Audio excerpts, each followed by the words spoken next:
Atzalinu, Atzalinu, Atzalinu, Atzalinu, Atzalinu, Atzalinu, Kfarashno, Ve'am Tzaranu, Kfarashno, Ve'am Tzaranu, Avalot lo katzanu, Avalot lo katzanu, Atzalinu, Atzalinu, Atzalinu, Atzalinu, Atzalinu, Atzalinu, Kvarashno, Ve'am Tzaranu, Kvarashno, Ve'am Tzaranu, Avalot lo katzanu, Avalot lo katzanu. Il est élevé, le roi est au-dessus des cieux. Je veux le louer, il est élevé à jamais, exalté, et je loue son saint nom. Il est Seigneur, sa vérité régnera, tout l'univers se réjouit en son saint nom. Oh, il est exalté, le roi est au-dessus des cieux. Il est exalté, le roi est au-dessus des cieux. Je veux le louer, il est élevé à jamais, exalté, et je loue son saint nom. Il est Seigneur, sa vérité régnera, tout l'univers se réjouit en son saint nom. Il est exalté, le roi est au-dessus des cieux. Inematovou manaim, shevet achim gamyachad. Inematovou manaim, shevet achim gamyachad. Inematov, shevet achim gamyachad. Inematov, shevet achim gamyachad. Je t'aime, Seigneur, et mon chant s'élance pour t'adorer. Ma joie est immense, entends ma voix et réjouis-toi, c'est mon chant d'amour. Oh Jésus, tu es mon roi, c'est mon chant d'amour. Oh Jésus, tu es mon roi. Alléluia Adonai. Kol goyim shavehu, kol haumim, kir gavar aleinu, chazor ve'emet Adonai leolam. Alléluia, Alléluia, Alléluia, Alléluia, Alléluia, Alléluia. venez louer le Seigneur. Vous les nations, venez célébrer son nom. Vous les peuples, car sa bonté pour nous est grande. Sa vérité durera toujours. Alléluia, Alléluia, Alléluia, Alléluia, Alléluia, Alléluia, Alléluia. Éternel notre Dieu, en ce jour, nous voulons lier toutes les puissances des ténèbres qui nous oppressent à cause du message qui va être donné, Seigneur, à cause du travail magnifique que tu accomplis avec des âmes sauvées, avec, Seigneur, des choses extraordinaires qui se passent en ce moment, qui nous parlent du réveil qui est en train de venir. Nous n'allons pas citer d'exemple, nous n'allons pas citer de pays, mais nous voyons, Seigneur, que ce qui a été prophétisé à travers 3 messages, et Seigneur, est en train de venir. Le réveil est là devant nous, Seigneur, et nous savons que les ténèbres sont en colère. Mais Seigneur, nous te bénissons ce matin. Nous te bénissons plutôt cet après-midi. Nous te louons, nous t'exaltons. Tu es le Dieu saint, le Dieu fort. Tu es celui qui nous prévient. Tu es celui qui ne fait rien sans prévenir les prophètes. Et tu nous as prévenus que tu allais lever une vague de réveil. Et elle va être puissante. Elle va déferler contre les ténèbres parce que ton peuple t'a prié, parce que tu es souverain et parce que tu l'as décidé. Et nous envoyons les plus que prémices en ce moment. Ô Éternel, notre Dieu, nous te bénissons, nous te louons, nous t'adorons, Seigneur.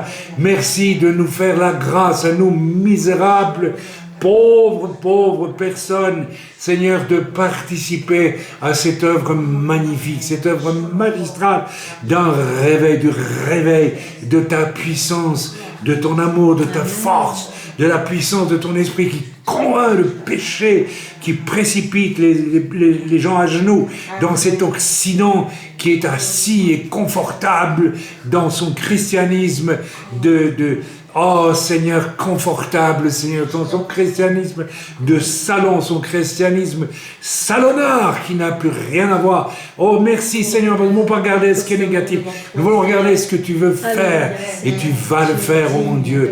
Je t'en bénis, je t'en remercie. J'ai à cœur de te prier pour le peuple gitan en France, ce peuple gitan où j'ai prêché jadis avec des miracles, des prodiges, des conversions. Je te prie pour ce peuple afin que tu réouvres la porte aux prodiges, aux miracles parmi ce peuple, aux conversions puissantes parmi ce peuple. Ô Éternel, notre Dieu, je te prie pour la France, je te prie pour mon pays Israël où tu prépares un réveil aussi. Il y a des signaux très clairs de la part d'hommes de Dieu éveillés dans ce pays, qui nous l'indiquent, Seigneur. Oh, nous te prions que tu fasses ton œuvre, Seigneur, que tu fasses ton œuvre. Nous t'en mettons la Suisse, afin que tu brises ce qui doit être brisé dans cette nation. Tu me montres que ce pays doit passer par un brisement profond, parce qu'il est endormi dans son bien-être et qu'il y a des choses dans les placards qui n'ont pas été réglées. Concernant les Juifs notamment, mais tout ça, Seigneur, c'est quelque chose que tu connais. Et nous te remettons la Suisse et nos frères et sœurs qui sont en Suisse, afin que tu les encourages, tu les fortifies, qu'ils aient à prier, qu'ils prient pour leur nation, qu'ils prient pour que le Seigneur fasse une œuvre puissante dans ce pays de Suisse, une œuvre de brisement, là où c'est nécessaire, une œuvre qui secoue l'Église confortable dans ce pays, l'Église des compromis aussi. Au nom de Yeshua, ton Fils bien-aimé, il vient, le Tout-Puissant. Il vient comme un sceptre de feu, comme un sceptre de feu. Il vient le roi, mais avant de venir, il vient avec son feu pour, Seigneur, sauver tout ce qui est sauvable sur cette terre avant qu'il vienne pour régner et d'abattre définitivement, pour 1000 ans en tout cas, le règne de Satan. Il vient. Alléluia, merci Seigneur, merci Jésus, merci Père, au nom de Yeshua. Amen. Merci Seigneur. Nous te louons pour l'âme qui est venue à toi dans le doux. Nous te louons pour tous ceux qui s'approchent de toi en ce moment. Seigneur, un peu partout dans l'œuvre, au nom de Jésus. Merci Seigneur. Gloire à toi. Gloire à ton nom. Gloire à toi, Jésus. Si quelqu'un a une pensée, un psaume, j'allais dire un poème, pardonnez-moi, un psaume, peut-être un poème de Dieu, après tout, pourquoi pas, eh bien qu'il le dise maintenant au nom de Jésus. Amen. Alléluia. Bien, nous allons aller dans la prédication. Amen. Que Dieu soit béni, que Dieu soit loué. Mes amis, on ressent une pression très forte sur notre culte parce que l'ennemi voit qu'il se passe quelque chose. Le réveil est à notre porte, mes amis, il est à notre porte. Encourageons les plus fatigués parmi nous. Il y en a parmi nous qui souffrent, il faut les encourager. Je me mets dans l'eau, vous savez très bien que je suis en première ligne, c'est normal, je suis en première ligne, il n'y a rien d'anormal à ça, et j'ai besoin de vos prières. L'apôtre Paul disait aussi, et Jésus lui-même, à Gethsémane, a demandé qu'on prie avec lui dans ces moments si difficiles où il a dû accomplir ce qu'il a accompli, n'est-ce pas? Donc, prions pour les serviteurs, prions pour tous ceux qui passent par des temps plus difficiles. Ne soyons pas économes, ne soyons pas égoïstes, pensons aux autres. Bénissons le Seigneur pour l'œuvre qui s'est faite cette semaine en France. Vous savez très bien de quoi je parle, je n'aurai pas de détails. Amen. Parce que l'ennemi rôde et nous le sentons aussi, nous le savons aussi. Bien, nous allons aller dans la parole de Dieu aujourd'hui. Et donc, aujourd'hui, j'ai un message qui sera une continuation des 3 messages précédents. Et je bénis le Seigneur parce que je vais voir un petit peu sur le site, le nombre de personnes qui ont suivi ces 3 messages et ça n'arrête pas. Habituellement, un message sur le site, il est suivi pendant 3-4 jours. Et puis les gens passent à autre chose, et puis peut-être qu'ils distribuent le message, je ne sais pas.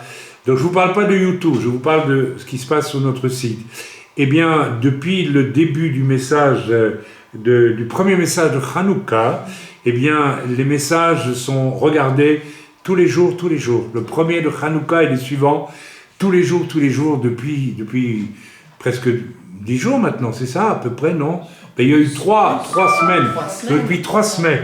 Donc, vous savez, ça veut dire quoi? Ça veut dire que c'est pas youpi pour nous, hein, c'est pas ça du tout, on n'est pas là pour ça. Mais que vraiment, ce qui est annoncé, à savoir un réveil qui vient, eh bien, est quelque chose que beaucoup de gens, j'espère, perçoivent. Et Dieu nous demande de rentrer comme des missionnaires, comme des serviteurs, chacun selon notre appel dans ce réveil qu'il a devant nous. Donc, voilà. Le titre du message aujourd'hui, c'est « Ténèbres mondiaux », point d'interrogation, « Ténèbres mondiaux », oui. On le sait, hein.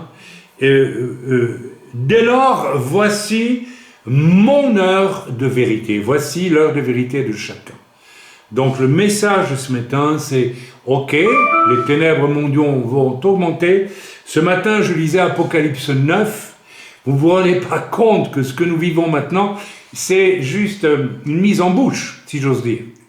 Le pire est à venir. En chapitre 9, vous voyez que Satan lui-même, ou un très très grand chef dans l'armée de Satan, est précipité sur la terre et qu'il va ouvrir une porte de l'abîme, c'est-à-dire un lieu où sont enfermés des démons qui vont jaillir sous la forme de sauterelles, et vous lisez la description, avec des longs cheveux de femmes et un dard pour semer le tourment, pour toucher les hommes, donc des milliards de sauterelles, des milliards de démons, des millions peut-être, je ne sais pas, des centaines de milliers, je n'en sais rien, comme un nuage de sauterelles. Et vous savez, au Moyen-Orient, quand il y a un nuage de sauterelles qui vient pour dévaster tout, on ne voit plus le soleil, il passe devant le soleil, vous voyez plus, il fait noir, comme en pleine nuit.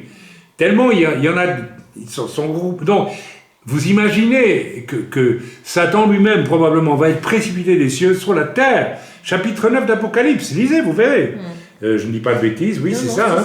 Et il va ouvrir, Dieu va permettre qu'il ouvre une porte de l'abîme où sont enfermés des démons terribles qui vont, n'est-ce pas, tourmenter les hommes, qui voudront mourir et ils ne pourront pas mourir, ils ne pourront même pas échapper au tourment, et à part d'après le commentaire que j'ai lu dans ma Bible, les 144 000 Israélites, pas seulement juifs, de toutes les tribus d'Israël, qui formeront l'armée d'évangélisation pendant cette période de l'Apocalypse, et tous ceux qui auront été sauvés grâce à leur ministère.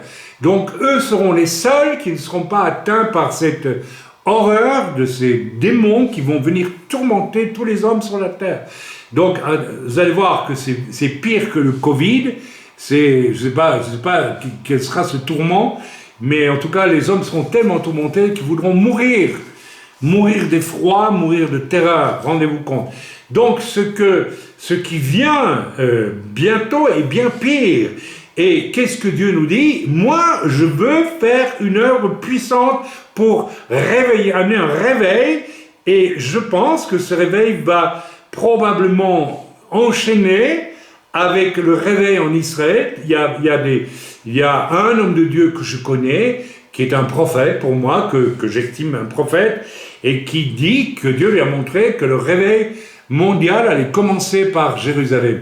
Curieusement, depuis 1 mois et demi à peu près, Dieu me dit la même chose. Dieu ne m'a pas dit que le réveil mondial allait commencer à Jérusalem, mais Dieu m'a dit, il y a un réveil qui vient à Jérusalem et tu vas y travailler.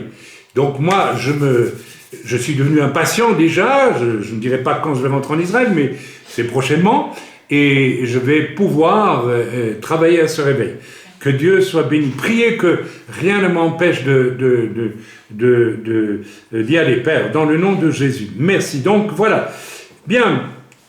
Ténèbres mondiaux qui vont grandir. Lisez l'Apocalypse et vous comprendrez. Et dès lors, voici mon heure de vérité. Mes amis, plus les ténèbres vont augmenter, plus je vais connaître mon heure de vérité. Je vais savoir qui je suis. Si je suis tourmenté dans les ténèbres qui viennent, ben, je ne suis pas sauvé. Et si je ne suis pas tourmenté dans les ténèbres qui viennent, eh bien, même si l'ennemi essaye de me tourmenter, ça tombe en miettes à un moment donné. J'ai vécu 2 journées extrêmement noires de chez noir, ces dernières semaines ici, et puis ça a duré une journée, et puis le lendemain matin, waouh, j'étais en pleine forme. Vous voyez, l'ennemi a essayé de m'engloutir, mais vraiment dans une espèce de désespoir spirituel total, profond. Et voilà. Ok, donc le thème de cet après-midi, je répète en introduction, le thème du message de la semaine dernière, s'effacer complètement est la clé du réveil, c'est-à-dire disparaître dans tout ce qui relève de ma volonté propre. Volonté propre dans la gestion de mes finances, volonté propre dans la gestion de mon existence professionnelle, volonté propre dans mon choix d'église, dans mon choix à tous égards. Si je fais un bilan de tout ce que j'ai vu comme, je ne sais pas comment m'exprimer, canard boiteux, ou comment peut-on dire, boitage, on peut dire ça, le fait de boiter, ça s'appelle une boiterie. Tout ce que j'ai vu comme boiterie chez les chrétiens en France, en Suisse, en Europe, aux États-Unis, en Afrique, qui a reçu l'évangile aussi, un bon évangile par des missionnaires européens pendant très longtemps, et a reçu aussi malheureusement l'évangile frelaté des dernières années. Et donc et alors j'ai fait un peu un bilan de la boiterie. Eh bien, ce que l'on voit, qu'est-ce que j'étais en train de vouloir dire, je ne sais plus. Excusez-moi. Ah là là là là là là. Eh bien oui, ce que j'ai vu, c'est que il n'y a pas, chez les chrétiens qui boitent, une vie entièrement accordée avec la volonté de Dieu, dans tous les domaines. On ne peut pas simplement dire « je vais à l'église, je donne ma dîme, je prie, je fais ceci, je fais cela, et puis pour le reste, je décide pour moi ». je décide de mon travail, de ma profession, de mes études, de qui je vais marier, de ceci, de cela, non. Tous les domaines, y compris les plus personnels apparemment, ne peuvent plus être personnels. Autrement, je vais être un chrétien qui boite. Je vais peut-être avoir des apparences religieuses. Allez écouter les messages de Spurgeon que je mets sur le site assez souvent. Eh bien, il disait déjà la même chose. On peut avoir toutes les apparences du christianisme et ne pas être vraiment chrétien dans la mesure où si je ne suis pas à 100% soumis à Dieu dans tous les domaines de ma vie, je ne suis pas vraiment un chrétien. Je ne peux pas comprendre ce que veut dire s'effacer complètement devant Dieu pour que le réveil vienne, pour que je puisse être utilisé pour un réveil, c'est-à-dire pour des actions souveraines de Dieu à travers moi.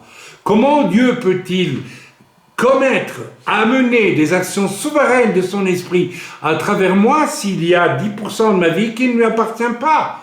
Alors ne m'ennuyez pas en me disant, mais moi, toute ma vie appartient à Christ. Examinez toutes choses. Êtes-vous prêt à arrêter votre travail si Dieu vous dit de l'arrêter? Êtes-vous prêt à renoncer à votre travail? Moi j'ai renoncé à mon travail, à ma conversion. J'ai renoncé à tout. Si vous ne renoncez pas à tout, a priori, Dieu ne peut pas servir de vous. C'est exactement comme si vous vouliez prendre la mer avec un paquebot et il vous manque la cale. Vous allez couler. Vous ne pouvez pas, c'est pas possible. Ou il vous manque la cheminée. Ça ne peut pas marcher. À toutes les apparences, le paquebot est magnifique, mais vous enlevez la cheminée, c'est fini, il ne peut pas aller. Il ne peut pas marcher. Ou il manque un petit écrou dans le moteur, c'est fini, il ne marche pas. C'est du même ordre pour nous. J'aimerais qu'on comprenne ce message. Parce que je crains que quelques-uns n'aient pas compris ce que je voulais dire. S'effacer complètement, c'est la clé du réveil. C'est la clé du réveil. C'est-à-dire être dépouillé, profondément dépouillé de tout ce qui est moi, finalement, dans mes choix d'être et de vivre. Amen. Ok, c'est, voilà, tout ce que nous avons planifié, que nous planifions encore, laissant l'esprit, n'est-ce pas, nous conduire. Je me rappellerai toujours de chrétiens qui étaient dans l'œuvre il y a pas mal d'années maintenant, et qui s'occupaient de la louange. Et puis, une fois, je me souviens, presque 10 jours avant, une semaine avant la période prévue, ils nous annoncent, on part en vacances, on ne sera pas là pendant un mois. Et la louange, il n'y en a plus. Donc on se dit, on va bricoler la louange. Oui, ça, ce sont le genre de chrétiens absolument pas, et il y en a beaucoup comme ça, n'est-ce pas, qui sont absolument pas à l'écoute du Seigneur, mais qui ont leur projet, et qui ont leur plan de vie, leur plan de carrière, ou de tout ce que vous voulez, et qui viennent à l'église, et qui donnent en fait 10%, 20%, 30%, 40%, peut-être même 90%, mais ils gardent 10%, ou ils gardent 20%, ou ils gardent 30%, ou ils gardent 1%. Si tu gardes 1%, ça vaut rien pour Dieu. Amen. Voilà, je l'ai dit, je ne le dis plus. C'est fort quand même. Hein? Amen. Amen. Voilà. C'est-à-dire que nous devons disponibles, absolument, délibérément, ouvertement, définitivement, sans esprit de retour. Pas pour 15 jours, pour toujours. Pour toujours. Il faut lire dans quelle langue? En allemand, immer. En hébreu, c'est comment? Kolasman. Kolasman, pour toujours. Kolasman. Pour toujours. Pour jusqu'au jour de ma mort et encore dans le ciel. Je serai disponible pour Dieu. Parce que nous n'allons pas au ciel si nous ne sommes pas disponibles à 100% pour Dieu. Tu n'iras pas au ciel si tu n'as pas été disponible à 100% pour Dieu. Tu n'iras pas. Tu vas t'ennuyer au ciel. Tu vas faire quoi? Tu vas rencontrer des héros de la foi qui ont été disponibles à 100% pour Dieu. Tu vas rencontrer le prophète Ésaïe, tu vas rencontrer Jean-Baptiste, Yochanan Amadbil, tu vas rencontrer Moshe, tu vas rencontrer Jésus. Et tu vas échanger quoi avec lui? Ésaïe va s'asseoir en face de toi et dire, raconte-moi un peu les choses extraordinaires que tu as vécues pour Dieu. Parce que tu me connais, hein, tu as lu dans la Bible. Moi, alors je m'intéresse. Moi j'ai rien à dire. j'ai toujours donné ma dîme, j'ai toujours été à l'église. Ah, c'est tout? C'est pas... Ah bon, bah d'accord. Bon, bah écoute, salut, au revoir. Je vais boire mon café avec quelqu'un d'autre parce que je vais essayer de trouver quelque chose de plus intéressant. Bon, je te bénis et tout, mais... Mes amis, ça va nous arriver au ciel. On va devoir quoi? On va devoir vivre avec des super grands. Mais nous sommes tous des super grands potentiels. Il suffit de comprendre par quel chemin. Et je vous rappelle que c'est un chemin étroit, bien sûr. Renoncer à tout pour suivre le Seigneur, c'est très étroit. C'est pas un chemin pour mettre... Vous savez, c'est une corde raide. C'est pas un chemin de 30 cm de large où on peut marcher. C'est tellement étroit que c'est comme une corde raide. On est juste sur un fil. Et c'est un fil de nylon. Et par la grâce de Dieu, Dieu nous y maintient quand nous marchons sur ce fil de nylon. C'est ça qui est extraordinaire. Alors que lorsque l'on marche sur un chemin qui n'est pas un fil de nylon, déjà là, on est à l'aise, n'est-ce pas? Et alors on croit que ça va. Et en fait, on va voir le chemin s'élargir, et c'est le chemin, n'est-ce pas, du monde finalement. Le chemin du monde, c'est le chemin de ma volonté à moi contre celle de Dieu. C'est ça le chemin du monde. Nous n'avons pas été rachetés pour vivre selon les principes du monde. Amen. C'est ce qui est le problème de beaucoup de conversions aujourd'hui, c'est qu'ils voudraient être convertis juste comme ça, tout en restant dans les principes du monde. C'est cet évangile-là qui a été prêché trop longtemps, pendant des décennies maintenant. Parce qu'on n'ose plus prêcher le véritable évangile, parce que peut-être il y a aussi peu de serviteurs de Dieu qui sont eux-mêmes sur le fil de nylon. Je dis toujours, je préfère voir les défauts d'un homme, j'en ai plein de défauts. Je préfère voir les défauts d'un homme, mais qui marche sur le fil du nylon, que de voir quelqu'un qui a toutes les apparences. Quand j'allais aux États-Unis, j'étais frappé par une chose. On faisait attention à une chose quand on parlait d'un homme de Dieu. Il a une bonne réputation. Mais moi, quand je vois dans la Bible, l'apôtre Paul et Jésus lui-même, ils n'ont pas eu une bonne réputation. Hein. Ah non. À force de marcher sur le fil de nylon, ils en ont ramassé des persécutions, des calomnies, des médisances, etc. Et un jour, j'avais envie de poser la question à mes frères pasteurs américains, mais vous trouvez normal, vous, que il faut avoir si on a une bonne réputation partout dans le monde, alors là, on est quelqu'un de bien. Moi, je ne vois pas ça dans la Bible. Ok, j'en ai dit assez, je crois que tout le monde a compris ce que je voulais dire. Amen. Voilà. Ok, disponible à ce que Dieu veut faire et ce qui implique ce que je viens de dire précédemment. Car dans les temps aussi violents où nous sommes, il est devenu de plus en plus difficile d'aller vers ceci ou vers cela pour servir Dieu, n'est-ce pas? Beaucoup ont eu, n'est-ce pas, n'étant pas vraiment nés de nouveau, ou bien seulement à 99% et non pas à 100%, ont cru qu'en faisant certains projets, vous savez, il y a beaucoup de projets dans les églises, mais très souvent, ça n'a mené à rien du tout. Il faut que nous ayons le courage de le dire. Beaucoup de programmes ne servent strictement à rien. J'ai connu ça dans mon tout jeune ministère, où je suis arrivé dans une église où on m'a demandé de venir prêcher, et où le pasteur m'a dit, nous avons distribué au moins 5000 traités dans toute boîte dans la ville, et il n'y a personne qui vient à la réunion. Et je ne vais pas vous raconter la suite, ce serait trop long, mais il a fallu que Dieu utilise quelqu'un qui marche sur un fil de nylon, et là, il s'est passé quelque chose. Et là, il y a eu un réveil. Amen. Ok, je n'avais rien contre ce cher ami pasteur, mais il lui manquait quelque chose. Il fonctionnait selon des critères religieux de son mouvement. Il était formaté et il croyait que ça marchait ainsi. Et que s'il organisait une évangélisation, il y aurait nécessairement des conversions. Mes amis, ce temps-là est terminé. Mais de laisser venir à nous ce que Dieu nous envoie, ça va être ça la clé du réveil.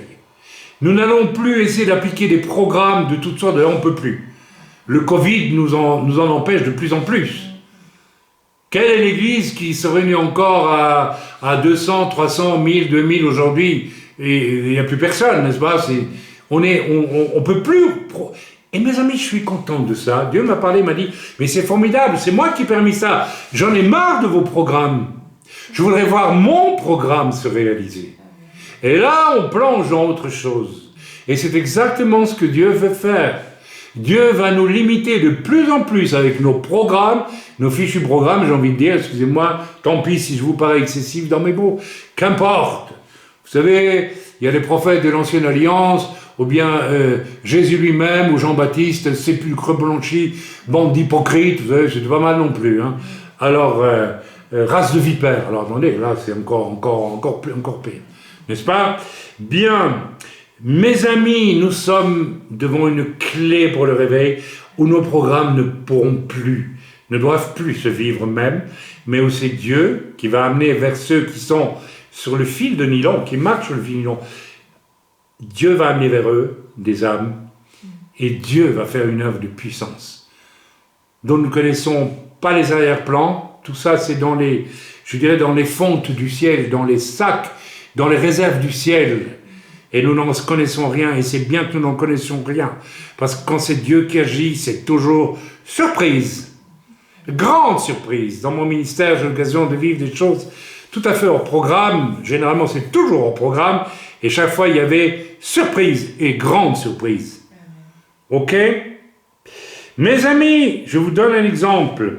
Il y a quelques jours, nous avons vécu avec ma femme une journée de folie. On n'avait prévu aucune évangélisation, on n'avait même pas prié pour ça, rien du tout. Aujourd'hui, on va faire nos courses, n'est-ce pas ma chérie? Alors on prend la voiture, on va faire nos courses.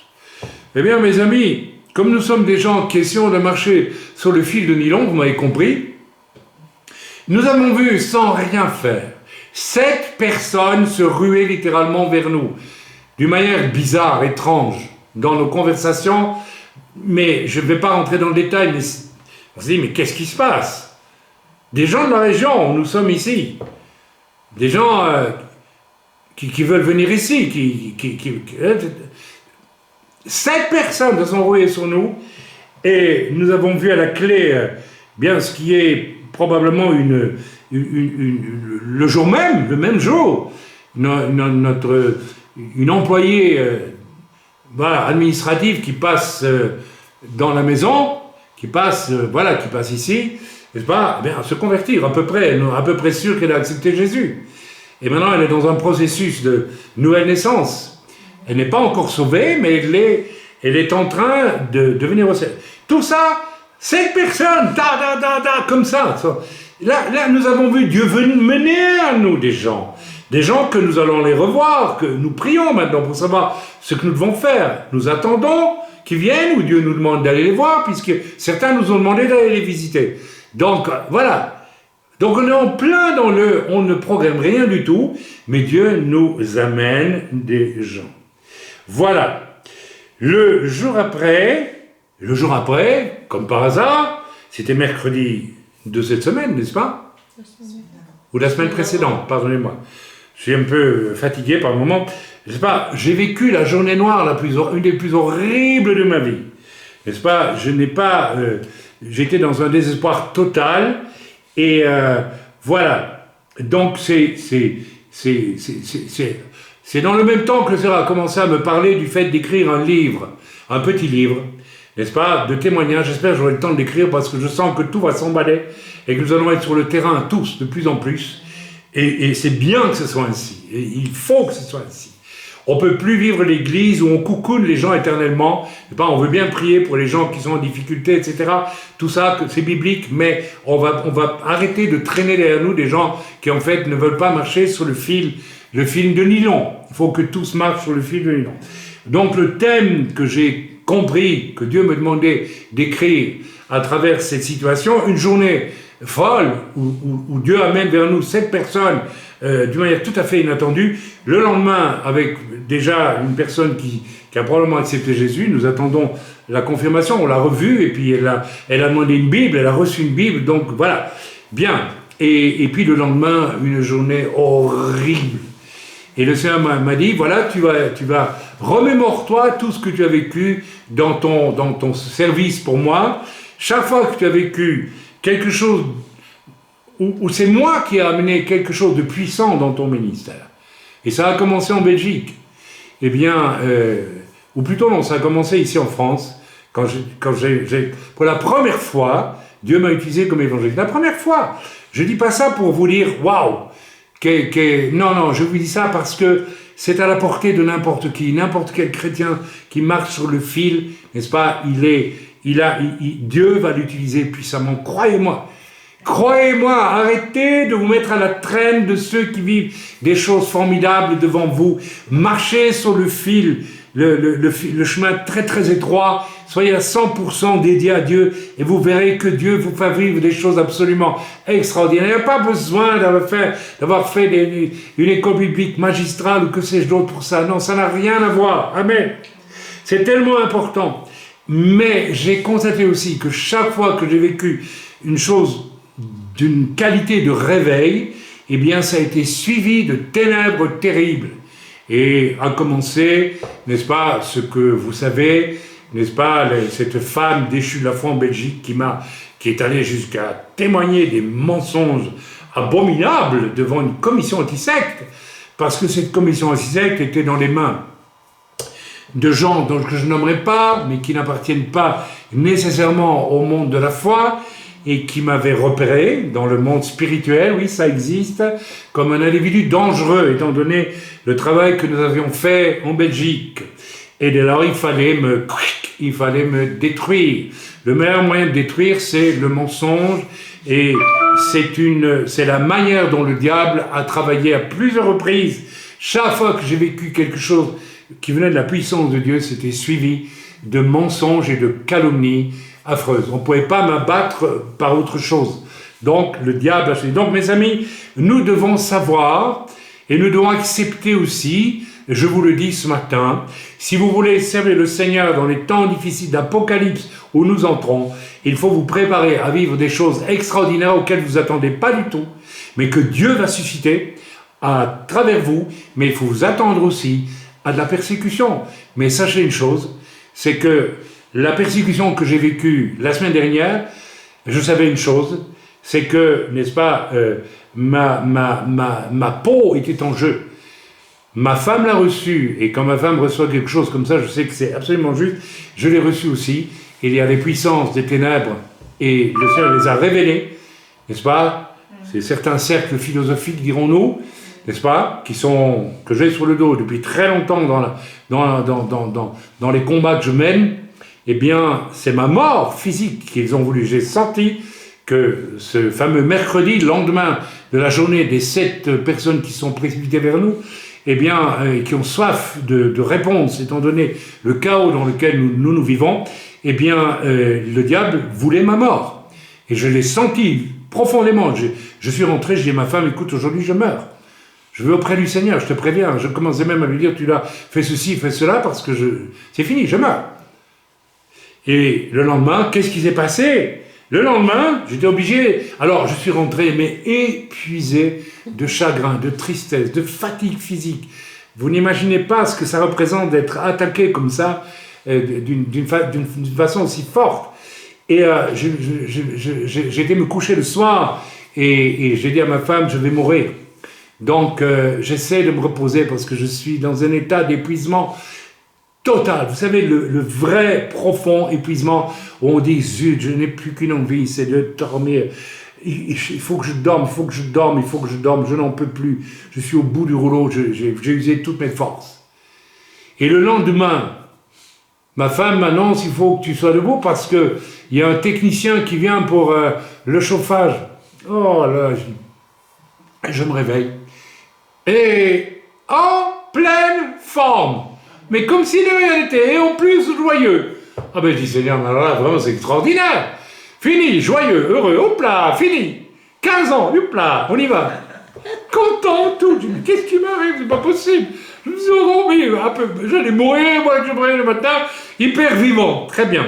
Alors, évidemment, la suite, vous la connaissez. Le technicien qui est venu, on se demandait avec ma femme depuis longtemps comment... On le connaît, il vient pour un problème technique du chauffage ici, et on avait pas mal d'attaques sur notre chauffage de ces derniers mois, et donc il est gentil ce technicien, mais avec ma femme on se demandait depuis pas mal de mois comment on peut lui parler. parce que c'est un homme replié sur lui-même, renfrogné, boudeur, exécrable, complètement. Quand on lui parlait, il se tournait, il ne répondait même plus, tellement il avait des problèmes jusqu'au-dessus de la tête. Acariâtre, mais négatif, mais à un point inimaginable.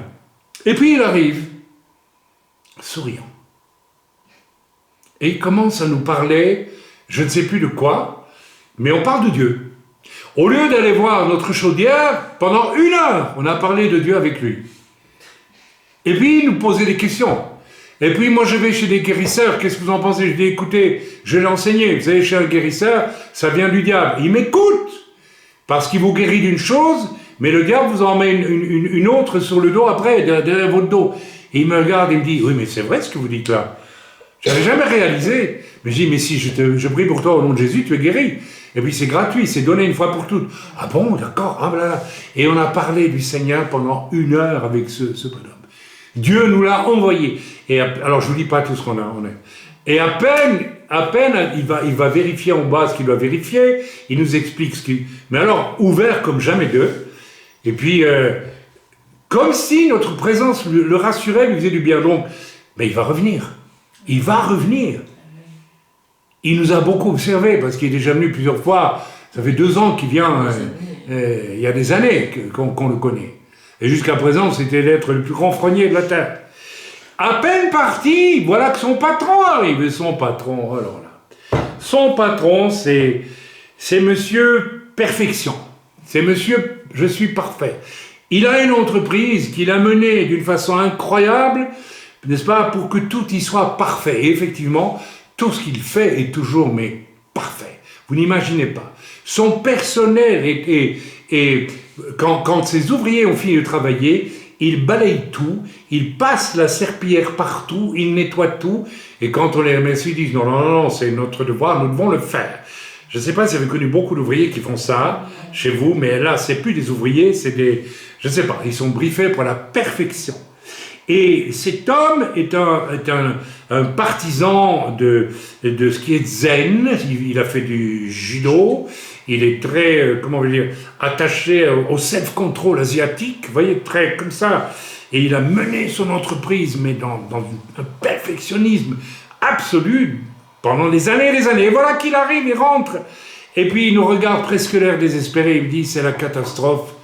Je ne sais plus comment faire avec le Covid. Et avec les ouvriers, les jeunes paresseux qu'on a aujourd'hui, c'est moi, c'est lui qui le dit, je n'arrive plus à gérer une entreprise, c'est le chaos, tous les jours je dois tout réorganiser, c'est la folie, tout s'effondre, qu'est-ce qu'on va devenir? Alors là, le Seigneur me dit, voilà, tu tiens une clé magistrale, et je lui annonce par son prénom, je lui demande, il me dit, oui, vous pouvez m'appeler par le prénom, parce qu'on se connaît, et puis il a confiance en nous, etc. Et il dit, mais voilà, pendant toute votre vie, vous avez mené à la perfection une entreprise par vos propres forces. Et derrière vos propres forces, il y avait votre orgueil. Il me regarde et il me dit, c'est vrai, je reconnais. Mais aujourd'hui, il y a plus grand que vous qui est en train de mettre tout par terre. C'est Dieu. Parce que vous aussi, vous êtes pécheurs. Je le tutoie, il dit, tu es pécheur. Nous sommes tous pécheurs et privés de la grâce de Dieu. Et il m'a dit, c'est vrai. Et on doit tous être sauvés. En d'autres mots, ton entreprise, elle est fichue. Et maintenant, tu as le choix. Ou c'est Dieu qui rentre dans ta vie, qui réorganise toute ta vie, ou bien tu continues à couler. Et va revenir. Mes amis, nous vivons des temps extraordinaires. Amen. Bien, je continue. Leur écoute a été totale. Et peu à peu, ces gens s'approchent du salut. Amen. Ok? Voilà, alors, voilà, j'ai donné les deux. Voilà. Je le dis, donc son entreprise voilà. Donc il a abdiqué de son orgueil et de sa propre justice sans Dieu. Et il comprend désormais qu'il y a quelque chose qui lui manque parce que tout va s'effondrer autour de lui. C'est une entreprise merveilleuse, réputée dans toute la région. Elle s'effondre. Elle est en train de partir il m'a dit, c'est la folie. Tous les jours, je dois tout réorganiser parce que j'ai des jeunes apprentis qui ne veulent plus travailler, ou qui exigent ceci, ou qui exigent cela, qui deviennent insupportables, qui viennent, qui ne viennent pas, qui trichent, enfin, C'est la totale. Tout s'effondre. Voilà, il a tout écouté ainsi que le technicien et il a acquiescé. Voilà ce que Dieu est en train de faire. Dieu va nous amener des gens pour qui tout ce qui faisait leur fierté est en train de s'effondrer. Préparez-vous à ça, mes amis, préparez-vous. On ne va pas seulement recevoir des drogués qui ont besoin d'être délivrés de ceci et de cela. Dieu va nous envoyer aussi des gens de toutes sortes, même des gens qui sont, comme on dit vulgairement, dans le dessus du panier au niveau social, parce que tout s'effondre pour tout le monde, et de plus en plus. Et ces gens-là, ils vont devoir chercher quelque part un salut. Amen. Donc, voilà. Voilà un homme qui est prêt à laisser le vainqueur Yeshua entrer dans sa vie de vaincu. Et rappel, pour devenir un vainqueur en Christ, et pour Christ, il faut passer par la case orgueil et propre justice, démontrer vain et pire que vain. Mes amis, vive le jugement de Dieu en ce moment, qui ébranle la planète et qui va l'ébranler encore de plus en plus. Nous sommes enfants de Dieu, nous n'avons rien à craindre de l'antéchrist et de tout ce qui va essayer de nous imposer. Nous passerons à côté de tout ça sans problème. Faisons confiance à Dieu. Si vous marchez sur le fil de nylon, au lieu de marcher sur le chemin étroit, vous avez compris, vous passerez, le fil de nylon est presque invisible. Le diable ne peut pas le voir. Il n'y a que Dieu qui le voit. Il ne peut pas vous atteindre. Il vous voit marcher dans l'air, il dit, mais qu'est-ce que c'est que celui-là? Je ne peux rien faire contre celui-là, c'est terrible. Mais oui, tu marches sur le fil. Mais alors celui qui marche dans le monde, c'est facile de le faire tomber, c'est pas difficile. Amen, sur le chemin très large et très étroit. Ou le chrétien qui dit qu'il est chrétien, mais qui marche sur le chemin quand même en accordéon. Vous voyez ce que je veux dire? Tantôt presque le fil, mais la plupart du temps on retourne à... D'accord, on a compris. Voilà, mes amis, donc, pour devenir un vainqueur en Christ et par et pour Christ, il faut passer par la case orgueil et propre justice, démontrer vain et pire que vain. Je propose que nous prenions maintenant. Ce n'est pas la fin du message. Je n'ai même pas encore commencé le vrai message. Nous allons prier calmement, afin que tous ceux qui dans l'œuvre parmi nous n'ont pas encore compris que tout ce qu'ils veulent construire par leur propre force, cela relève de la prétention devant Dieu. Cela relève du caractère insensé de l'homme, qui doit naître de nouveau en abandonnant tout dans les mains de Dieu, en n'essayant plus de construire quoi que ce soit par ses propres forces, y compris pour sa subsistance. Le Seigneur veut pouvoir nos besoins. Il le fait d'abondance, mais il est écrit, cherchez d'abord le royaume de Dieu et sa justice. C'est quoi la justice du royaume de Dieu? C'est être juste devant Dieu. Et être juste devant Dieu, c'est marcher sur le fil du nylon et pas ailleurs. Alors, on ne se préoccupe plus de ce qu'on mangera demain. Dieu pourvoira. Et Dieu nous fait marcher sur un chemin hyper étroit où il peut nous rencontrer, où il peut nous trouver, où il peut marcher avec nous. Qui veut marcher avec Dieu désormais? Et plus avec son Église seulement. Allez à l'église, il ne faut pas mépriser l'église. Mais beaucoup, vous marchez avec l'église, vous marchez avec vos compromis, vous marchez avec tout ce que vous voulez. Vous marchez même avec votre pasteur, ou même votre apôtre, ou tout ce que vous voulez, votre prophète, qu'importe, docteur. Ne marchez pas avec Dieu. C'est avec Dieu qu'il faut marcher sur le chemin étroit. D'abord et avant tout. Amen. Seigneur, nous te prions. Pour tous ceux qui n'ont pas encore compris, qui devaient marcher sur ce fil étroit, afin qu'ils abdiquent ce matin, au nom de Jésus, que ce soit dans notre œuvre, que ce soit ailleurs dans le monde, là où cette vidéo va aller, puisque nous apprenons aussi qu'il y a des gens aux États-Unis qui parlent français, qui écoutent ces messages, eh bien tant mieux, merci Père. Au nom de Jésus, merci Père. Merci Seigneur. Amen. La vague du réveil, mes amis, est devant nous. Nous avons vu ce qui s'est passé avec Samuel et sa grand-mère, etc., etc. Et tout ce que j'ai déjà dit, qui s'est passé ces derniers jours parmi nous, qui avait été prophétisé au cours des messages précédents. Voilà, donc, je continue. Nous allons lire Apocalypse 3, Et c'est le message qui commence aujourd'hui, n'est-ce pas, à partir d'Apocalypse 3, et à partir d'un seul verset que nous allons lire ensemble, au verset 10 du chapitre 3, donc je le trouve dans ma Bible, ma petite Bible de poche, et puis j'irai vers ma grande. Au verset 10, il est écrit, donc c'est une adresse faite à l'église de Philadelphie. On va s'arrêter quelques instants sur Philadelphie. Il y a un message pour nous, pour notre œuvre, particulièrement, et peut-être aussi pour d'autres qui vont écouter ce message, concernant le nom de Philadelphie.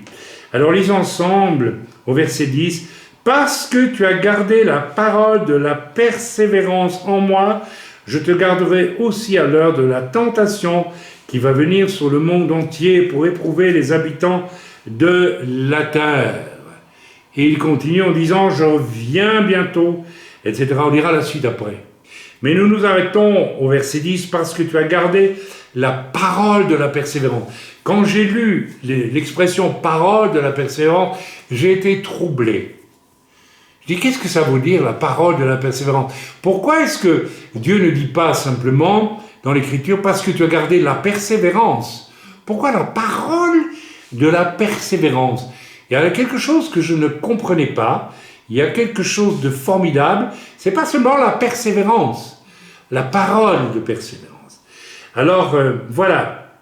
D'abord, nous allons nous arrêter sur, n'est-ce pas, ce qu'il est dit de l'église de Philadelphie. Lisons dans les notes de notre Bible, voilà, Philadelphie était une ville située à flanc de coteau, à 50 km environ au sud-est de Sardes, dans l'actuelle Turquie de l'Ouest. Je rappelle pour ceux qu'on appelait l'Asie à l'époque, n'est-ce pas? Et cette ville qui s'appelle Alaşehir, de nos jours, c'est de l'arabe, probablement, du turc. Alaşehir, c'est du turc ou du turc. Hein? Bon, c'est un détail. Fut construite vers 190 avant Jésus-Christ par Attalée II, roi de Pergame. La relation d'affection peu commune qu'il entretenait avec son frère valut son nom à cette ville, qui veut dire, Philadelphie veut dire amour fraternel. Donc c'est tout à fait intéressant donc, que cette église est située dans un lieu qui s'appelle amour fraternel. Et voilà, je n'en dis pas plus, mais le commentateur ici en fait quelque chose qui est comme une clé pour nous aujourd'hui. Et je pense que si Dieu nous a parlé à travers un passage de l'église de Philadelphie, c'est qu'il veut nous recommander, c'est ce que j'ai ressenti en priant, beaucoup d'amour fraternel dans ces temps qui viennent. Il y en a parmi nous, je sais qu'il y en a beaucoup, c'est vrai. Je remercie vraiment ici publiquement le Seigneur pour l'amour fraternel qui m'est porté, et par la plupart. Et quelquefois, quand l'amour n'est pas là, ça devient caricatural, justement du fait qu'il y a beaucoup d'amour. Donc le Seigneur nous demande de persévérer dans l'unité et dans l'amour plus que jamais dans les temps qui viennent. Voilà. Mes amis, Dieu a été fidèle à notre égard. Dieu a montré son amour à notre égard. Ok, il a été fidèle.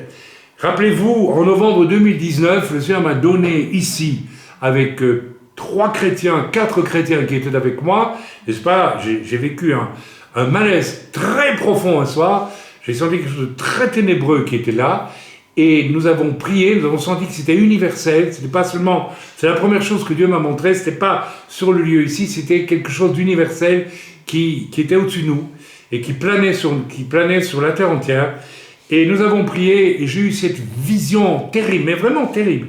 J'ai jamais vu une vision pareille d'un ange très grand, très élevé, un ange de Satan finalement, très noir.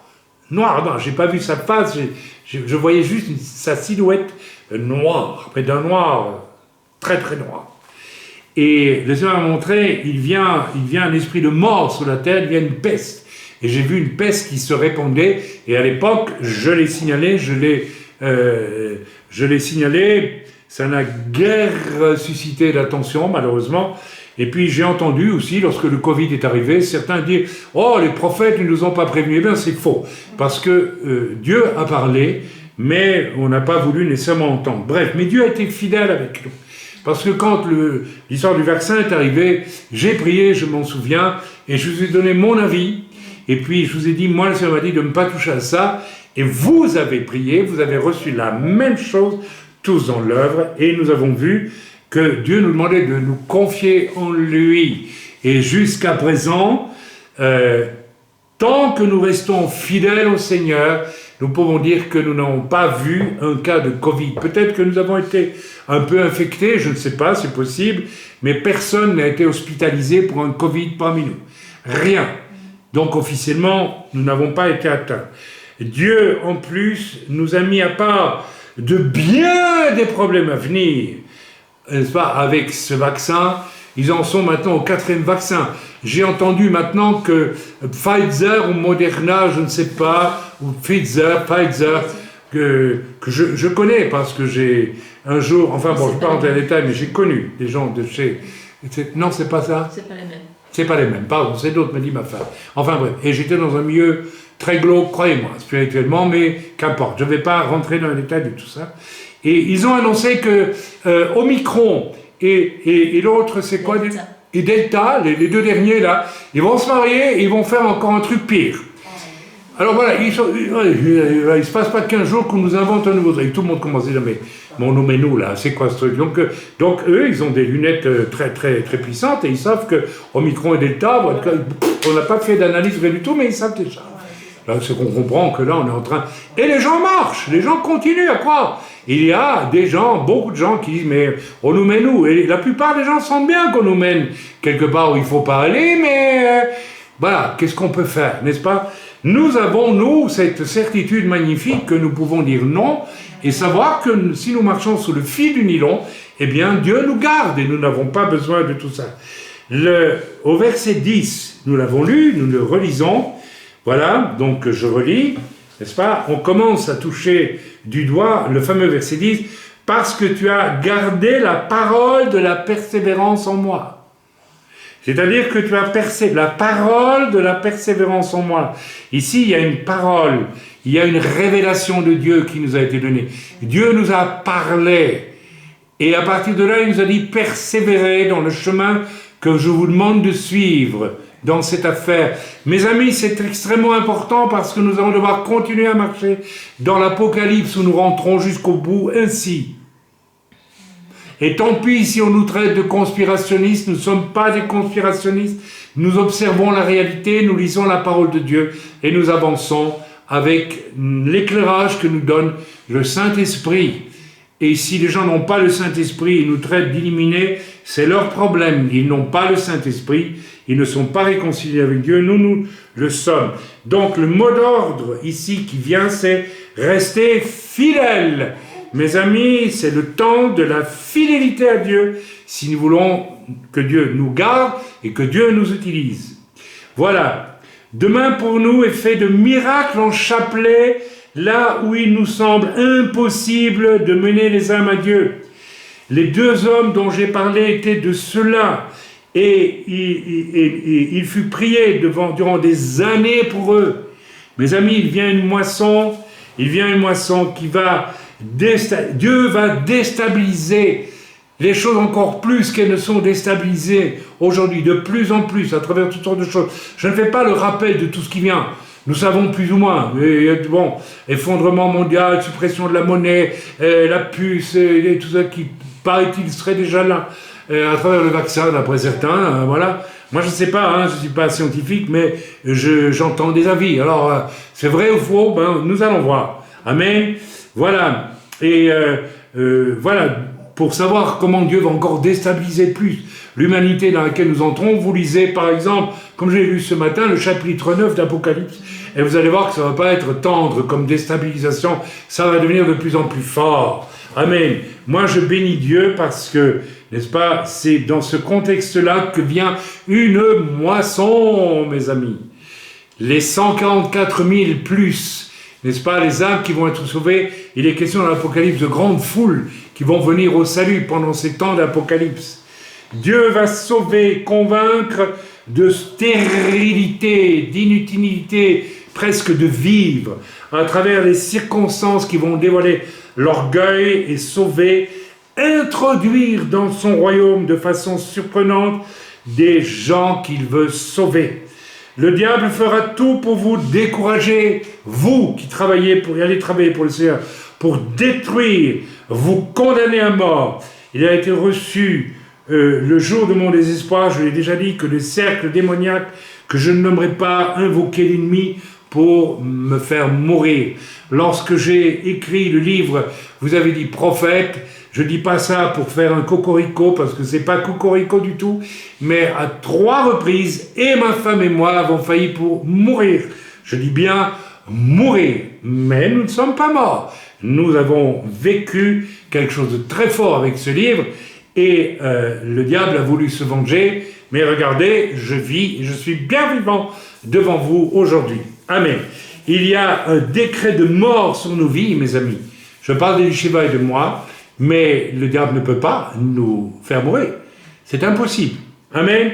Ne vous laissez donc pas impressionner par des moments difficiles comme cela. Il en vient de plus en plus, où tout semble noir. Mes amis, ce qui est en train de se dévoiler sur la terre, c'est la noirceur profonde de Satan et de ses projets depuis toujours, depuis la chute. Mais c'est le noir de noir qui va apparaître. Et en face, Dieu vient avec la lumière de la lumière. Ce matin, j'étais allongé calmement sur mon lit et je priais. Et à un moment donné, je priais vraiment pour une sœur qui doit témoigner à quelqu'un qui est dans des liens démoniaques terribles. Et le Seigneur m'a dit, je prie pour que je la transforme en un miroir de cristal et que la personne en face d'elle qui est pleine de démons et pleine de péchés voit venir une lumière sur elle. Extraordinaire, une lumière puissante qui lui fait voir ses ténèbres. Et au moment où j'ai prié comme ça, le soleil est rentré dans ma chambre et le Seigneur m'a dit, regarde, la lumière, elle va venir. Et aujourd'hui, j'ai eu le témoignage, il y a 2 heures à peu près, n'est-ce pas, que la personne, c'est exactement ce qu'elle a vécu en témoignant cette personne dans les ténèbres. Dieu veut faire et fait des choses exceptionnelles. Vous allez prier et vivre des choses que vous n'avez jamais vécues. Vous allez témoigner, vous n'avez jamais vécu. Vous allez avoir des paroles de connaissance, des prophéties. Vous allez voir des choses incroyables pour la raison humaine. N'est-ce pas? Et vous allez les vivre. Mais ne vous laissez pas impressionner par la profondeur des ténèbres qui vont venir essayer de vous étouffer.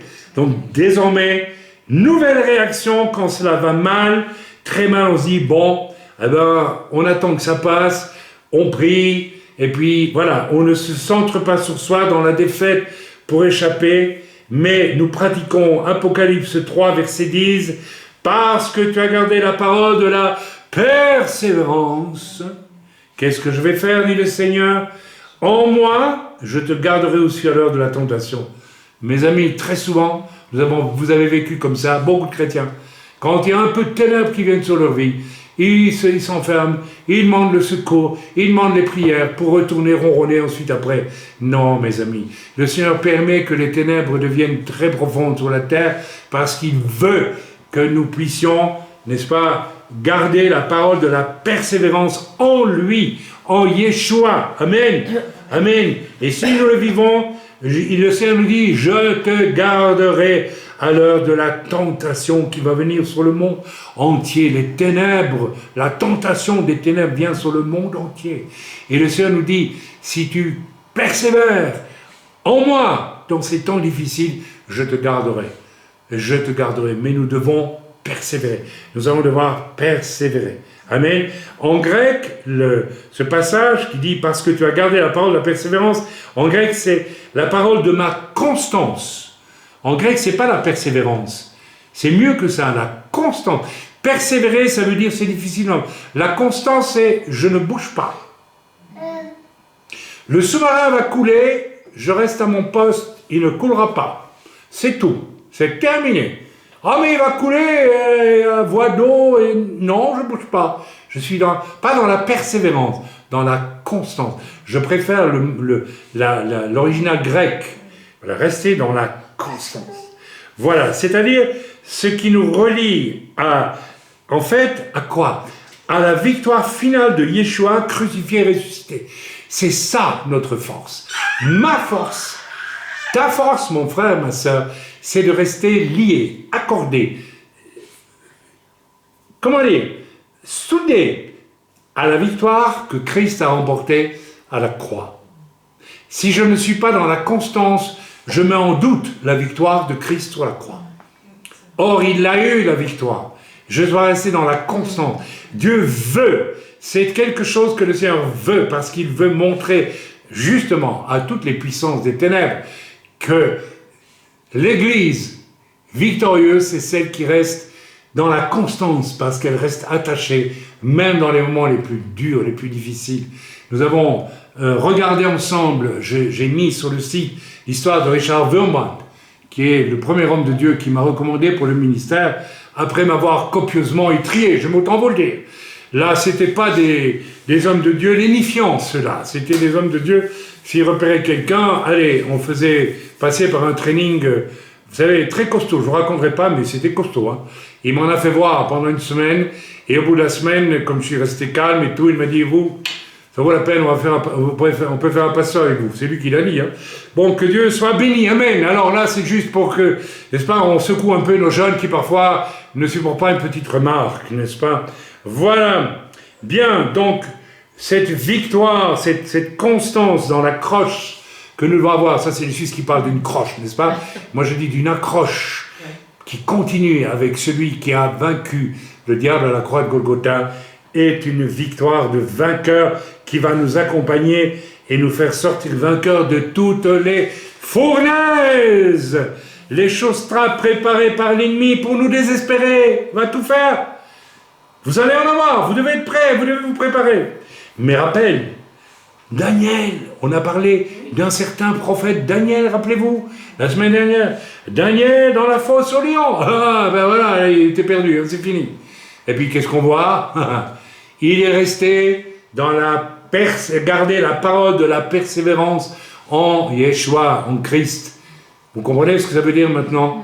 Et il a eu la victoire. Daniel qui a gardé, n'est-ce pas, qui a été dans la fournaise, rendez-vous compte. Et il a gardé la parole de la persévérance en Jésus.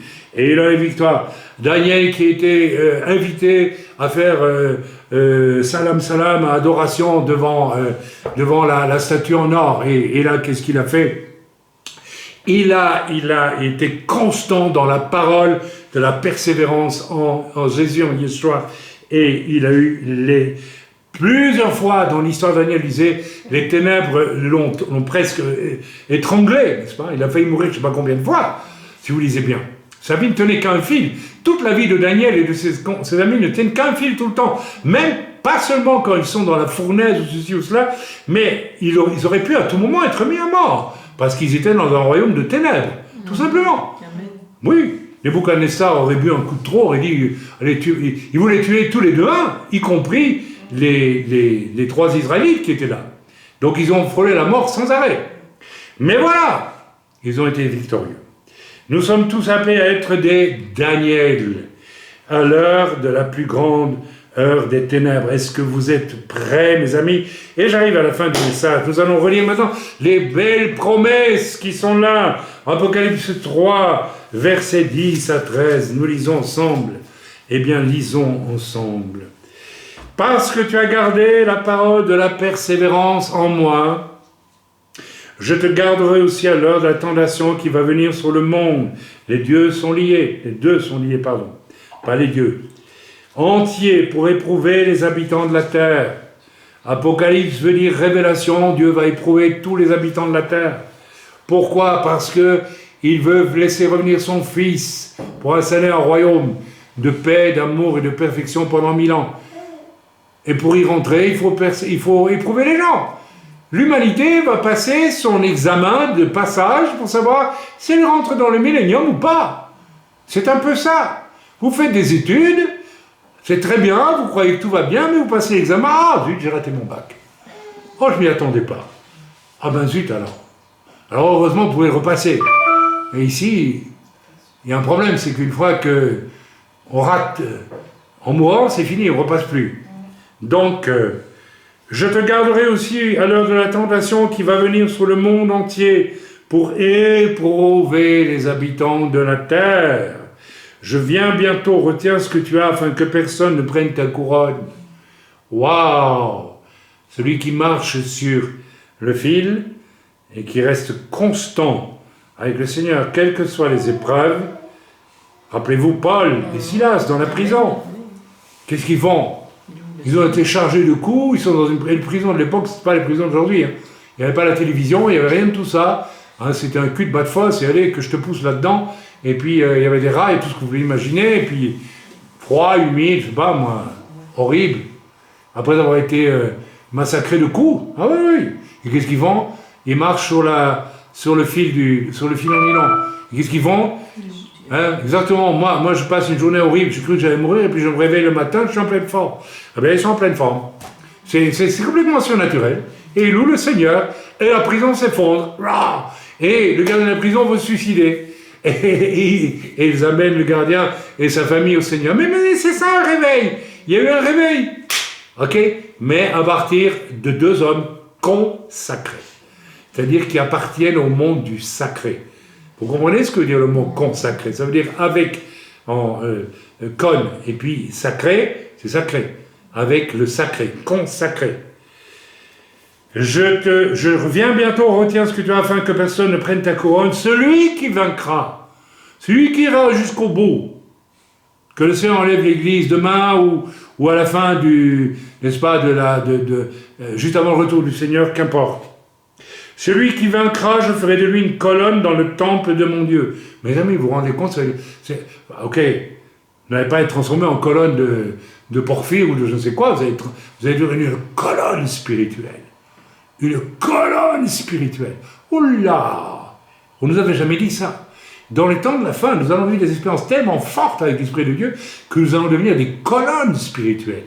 Nous allons avoir une compréhension du monde spirituel que nous avons... Mes amis, le monde spirituel ne se comprend pas. Je n'ai rien contre les écoles bibliques, mais ne se comprend pas dans les écoles bibliques. Il se comprend lorsque l'on vit avec l'Esprit de Dieu. Et l'on a là une révélation du monde spirituel. Tous les principes que j'enseignais sur la délivrance, sur le couple, etc., tout ce qui s'ensuit, la bénédiction des pères et tout ça, ce sont des choses qui m'ont été enseignées par le Saint-Esprit, et pas dans une école biblique. Donc nous sommes appelés à devenir des colonnes spirituelles, de connaissances spirituelles dans l'éternité, si nous allons jusqu'au bout. C'est formidable comme promesse. Alléluia. Qui ne veut pas ça? Vous pouvez dire Alléluia quand même. Alléluia. Non. Oui. Vous pourriez crier un Alléluia qui monte jusqu'au ciel. Amen. J'écoute. Alléluia. Encore une fois. Alléluia. Alléluia. Ya, c'est Dieu. Amen. Ok?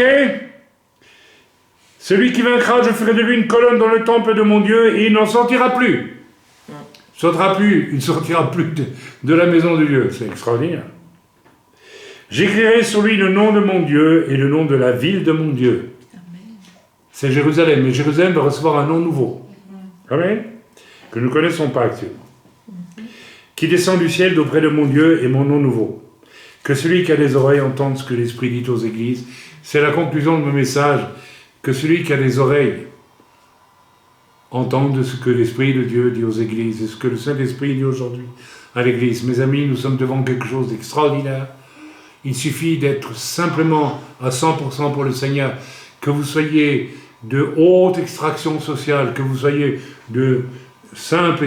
Mon grand-père était marchand de chevaux, hein, voilà, je vous dis tout de suite en passant, il me semble les choses bien au point, c'était un brave homme, et très brave homme d'ailleurs, paraît-il, mais c'était un marchand de chevaux, et je suis fier de mon grand-père, je suis fier. Amen. Gloire que Dieu soit, que vous soyez n'importe quoi, que vous sortiez de n'importe où, si votre vie appartient à 100% au Seigneur. Si vous marchez sur le fil de nylon, vous êtes appelés à devenir des grands connaisseurs du monde spirituel. Et vous êtes appelés à devenir des outils puissants dans le réveil qui vient face aux ténèbres qui vont grandir sur toute la face de la terre. Seigneur, je te prie pour tous ceux qui écoutent ce message aujourd'hui. Je te prie qu'ils le saisissent à bras-le-corps et qu'ils le fassent sien, qu'ils le fassent leur, ce message, pardon. Dans le bon nom de Jésus.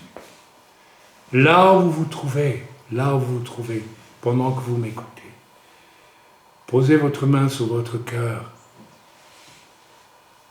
Répétez après moi, Seigneur.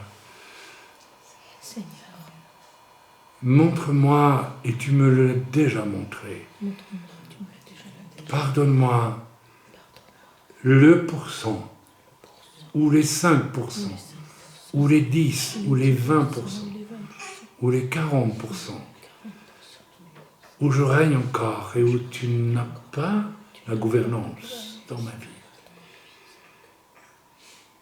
Je t'abandonne cela vraiment et j'accepte d'être testé dans ce domaine à partir de aujourd'hui. Donne-moi la victoire, Seigneur, chaque fois que tu vas me tester, afin que je devienne un homme, une femme à 100% consacré. Ensuite, je te prie, utilise-moi comme tu le voudras, Père. Au nom de Jésus, fais-moi connaître le trésor spirituel par lequel tu veux me bénir et tu veux bénir des âmes perdues autour de moi. Seigneur, que je sois évangéliste, que je sois gagneur d'âmes, que je sois diacre, diaconesse, que je sois n'importe quoi, qu'importe, que ma vie t'appartienne. Dans le bon nom de Jésus. Seigneur, je te prie pour tous ceux qui ont fait cette prière sincèrement. Je te prie, Père, qu'ils soient sages, ils vont être testés. Lorsque nous parlons à Dieu de quelque chose qui implique notre consécration, Dieu va nous montrer là où ce n'est pas encore vrai. Il va nous tester. Il veut que nous soyons conséquents avec ce que nous déclarons devant lui. Donne-leur la force d'abandonner tout ce que Dieu va leur demander d'abandonner, de leur propre gouvernance dans n'importe quel domaine de leur vie. Donne-leur cette force dans le nom de Jésus. Donne-leur cette sagesse, cette intelligence. Donne-leur de vivre la parole de Dieu qui dit, Seigneur, parce que tu as gardé la parole de la constance, qu'ils soient constants avec l'engagement qu'ils prennent maintenant, qu'ils soient constants, irréprochables, dans le nom de Yeshua.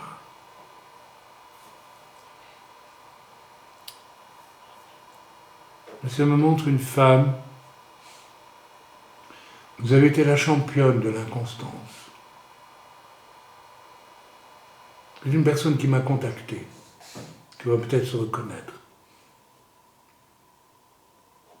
Vous avez vécu dans les désordres les plus complets, dans l'impureté, dans l'adultère. Vous avez fréquenté l'église, vous êtes passé par une inconstance constante. Aujourd'hui, au nom de Jésus, si vous le souhaitez, parce que le diable vous tourmente. Le diable veut vous encourager en vous tourmentant, en vous accusant, alors que vous vous repentez chaque fois. Il veut vous maintenir sous son joug. Aujourd'hui, au nom de Jésus, nous brisons ce joug sous votre vie. Nous vous délions au nom de Jésus. Seigneur, que tu fiches en plein cœur de cette personne une révélation de la constance. Parce que toi, tu l'aimes de façon constante. Tu l'as aimé de toujours. Ton amour ne varie pas. Ta puissance et ton autorité ne changent pas.